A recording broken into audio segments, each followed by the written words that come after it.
Hi friends, तो इस lecture में हम लोग हमारा होमोजीनियस लीनियर इक्वेशन का, ठीक है, जो कि हम उसका सेकंड क्वेश्चन ले रहे होंगे। ठीक है, तो हमारा जो सेकंड क्वेश्चन है वो है solve D square plus 4 D D dash minus 5 D dash का whole square Z equal to sine 2x। मतलब हमको डायरेक्ट डी और डी डैश के ही फॉर्म में लिख दिया। ठीक है, तो हमें ज़्यादा मेहनत नहीं करनी है इसमें। ठीक है, तो हम लिखेंगे, हमारा सॉल्यूशन लिख रहे हैं। ठीक है, तो given P D E is, हमारा जो कि गिवन पी डी है वो हो जाएगा D square plus 4 D dash, ठीक है, minus 5 D dash Z equal to sine 2x plus 3y। ठीक है, ये हमको गिवन है और इसका सिंबॉलिक फॉर्म क्या होगा, विच इज ऑलरेडी, ठीक है, which is already in symbolic form.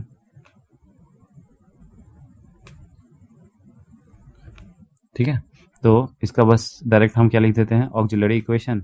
तो ऑक्सिलरी इक्वेशन के लिए क्या होता है, कैपिटल डी को हम लोग पुट करते हैं m और डी डैश को पुट करते हैं 1। ठीक है, तो अब हम लोग पुट कर देंगे m n 1 और 1। ठीक है, तो क्या बन जाएगा हमारा m स्क्वायर प्लस 4m और फिर माइनस 5, सिर्फ 5 बचेगा क्योंकि डी डैश का स्क्वायर की जगह पे 1 सब्स्टिट्यूट करते हैं, यहाँ पे 5 बन गया इक्वल टू 0। ठीक है, और ये 0 हो गया तो हमारा क्या हो जाएगा, m स्क्वायर, इसको मिडिल टर्म स्प्लिटिंग कर रहे हैं, रूट्स निकाल रहे हैं बस, माइनस m, ठीक है, और फिर minus m minus 5 equal to 0। ठीक है, और फिर इसमें से m कॉमन लेंगे फर्स्ट टू टर्म से, तो क्या बन जाएगा हमारा m प्लस 5, और इधर से माइनस 1 कॉमन लेंगे तो इधर बन जाएगा m प्लस 5। तो इसको हम लोग लिख देंगे m minus 1 into m plus 5, ये इक्वल टू क्या हो गया, 0 हो गया।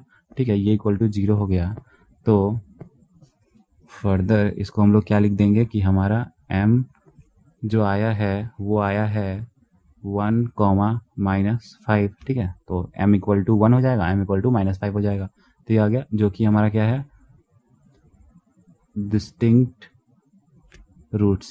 ठीक है, और डिस्टिंक्ट रूट्स का तो लास्ट क्वेश्चन में हम लोगों ने देखा ही है, डिस्टिंक्ट रूट वाला। ठीक है, इसमें भी सी एफ डिस्टिंक्ट रूट वाला ही आ गया। तो अब तक तो ध्यान में हो ही आ ही गया होगा कि डिस्टिंक्ट रूट का क्या होता है, हमारा होता है F of 1 Y plus m1 x होता है। तो m1 क्या दिया हुआ हमको, 1 दिया हुआ है, तो क्या हो जाएगा 1 इंटू एक्स, तो ये बन गया पहला टर्म। और दूसरा टर्म क्या हुआ है हमारा, एफ ऑफ 2 वाई और फिर plus m2 into x, m2 क्या है -5, तो क्या हो जाएगा हमारा -5x। तो यहाँ प्लस को हटा देते हैं और डायरेक्ट -5x लिख देते हैं, तो ये हो गया हमारा -5x। ठीक है, ये हो गया। अब इसके बाद हमारा ये सी एफ निकल गया है। अब हम लोग आते हैं पी आई पे। ठीक है, तो पी आई के लिए हम लोग क्या करेंगे, तो P I equal to 1 upon F of D comma D dash, वो वाला फंक्शन हमको लिखना है। और F of D comma D dash क्या है, ये देखो हमारा डी कॉमा डी डैश ये वाला टर्म है। ठीक है, तो इसको सब्स्टिट्यूट कर देते हैं यहाँ पे, तो सब्स्टिट्यूट मतलब पुट कर देते हैं बस।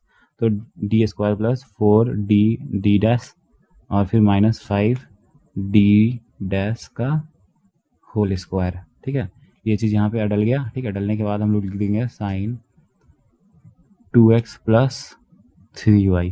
ठीक है, ये हो गया। अब साइन वाले के लिए तो हम लोग लास्ट क्वेश्चन में इस तरह का था, पहले हम लोग थोड़ा सा कन्वर्ट करना पड़ गया था इस फॉर्म में, और बिल्कुल सेम है। तो हमें पता है कि m और n होता है ये, तो हम लोग d और अलग अलग टर्म का कि डी स्क्वायर होगा या डी डी एस होगा तो क्या क्या वैल्यू होगा। तो अब साइन में यहाँ पे हो जाएगा हमारा m इक्वल टू क्या हो गया 2, और यहाँ पे हमारा जो कि है n इक्वल टू क्या हो गया 3 हो गया। ठीक है, तो इसको तो हम लोग देखेंगे ही सही, तो इसको हम लोगों ने यहाँ लिख दिया। और फिर हम लोग जो करेंगे वो है put D square equal to क्या होगा, डी की जगह पे हम लोग m पुट करते हैं, तो m क्या है 2 है, तो 2 का स्क्वायर हो जाएगा, और फिर एक माइनस तो लगाते ही हैं, तो ये चीज़ हो गई। और फिर डी डैश, तो डी डैश की जगह पे तो हमें क्या सब्स्टिट्यूट करेंगे 3, और डी की जगह पे क्या सब्स्टिट्यूट करेंगे 2, तो -2 इंटू 3 कितना हो जाएगा 6, ये जो यहाँ पे पुट कर दिया। ठीक है, और फिर यहाँ पे D dash square equal to minus तो होना ही है, और डी डैश क्या है 3 है, तो 3 का स्क्वायर क्या होता है 9, तो -9 हो गया यहाँ पे। ठीक है, अब हम लोग इसको पी आई में डाल देते हैं, तो पी आई इक्वल टू 1/-4 + 4 - 6, ठीक है, -5 और इंटू -9, ठीक है।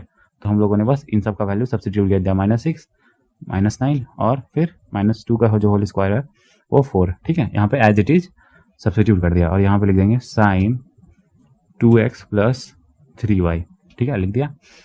और लिखने के बाद हम यहाँ पे मेन चीज़ समझो कि 1/-4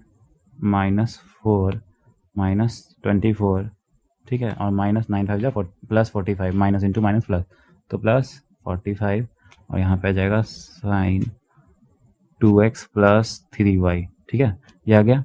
अब आने के बाद ये जब हम लोग कैलकुलेट करेंगे तो हमारा आ रहा है 17, ठीक है, 45 और फिर -28 तो आ गया 17। तो फिर यहाँ पे हम लोग लिख देंगे 17 और ये हो जाएगा हमारा sin 2x + 3y, ठीक है, ये आ गया। तो ये हमारा पी आई आ गया। और कंप्लीट सॉल्यूशन के लिए क्या लिखेंगे, complete solution z = CF + PI, ठीक है। तो CF क्या आया था हमारा, CF आया था हमारा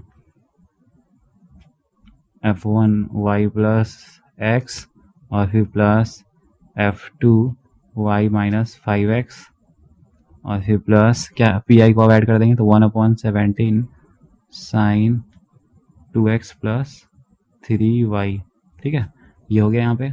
अब ये हम बोल सकते हैं कि हमारा आंसर है, ठीक है। तो आज के लिए इतना ही। नेक्स्ट लेक्चर में हम लोग एक बढ़िया क्वेश्चन प्रैक्टिस के साथ मिल रहे होंगे, ठीक है। तो होमोजीनियस में देखो चार अलग अलग हम लोगों ने फंक्शन देखा था कि साइन वाला देखेंगे, फिर e⁻ax + by, फिर x⁻ny। तो 4 फॉर्म तो वैसे ही है, तो 2 क्वेश्चन या एक क्वेश्चन तो सारे फॉर्म का प्रैक्टिस करना कंपलसरी है। तो थोड़ा सा इसमें हम लोग अच्छे खासे क्वेश्चन प्रैक्टिस कर रहे होंगे। और नॉन होमोजीनियस तो 2 लेक्चर एक लेक्चर में खत्म है, ठीक है। तो उसकी चिंता मत करो, बस होमोजीनियस का लेक्चर है, ठीक है। तो आज के लिए इतना ही, थैंक यू।